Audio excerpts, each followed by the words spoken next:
According to Program Officer for the St Lucia National Trust South, Craig Henry, the National Trust has been experiencing issues pertaining to the removal of protective barriers on Sandy Beach.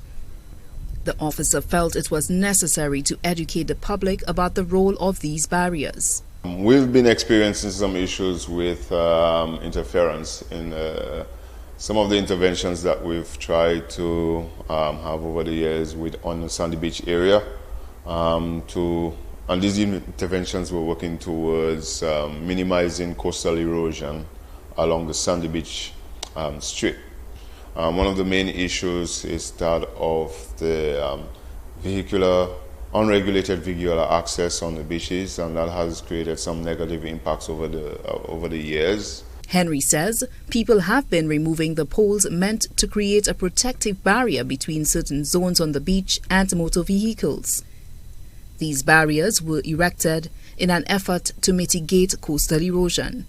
One of the major ones that we instituted was the installation of a pole barrier system, mainly to reduce vehicular access to certain areas on the Sandy Beach area. And what that has done, as a matter of fact, was welcomed by the public. Recently, on a number of occasions, what we've had is that some folks have been removing the poles so that they could drive into the area to recreate, which is unfortunate because there's sufficient space along the beach and the road to actually park and actually enjoy the beach without necessarily having to drive all the way to the shoreline.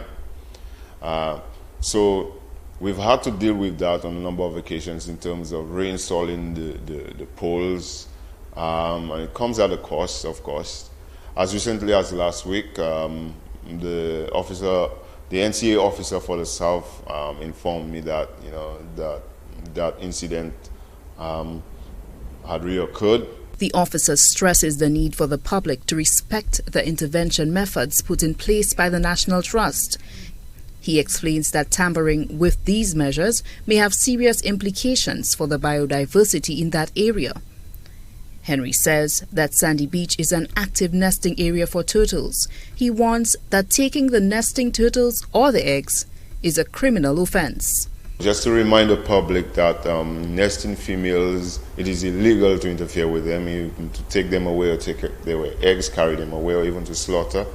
And if you happen, and I'm just asking the public's assistance, if you happen to see any incidents related to that you report it to the proper authorities, the fisheries authorities, even to the local police, so that we can minimize this.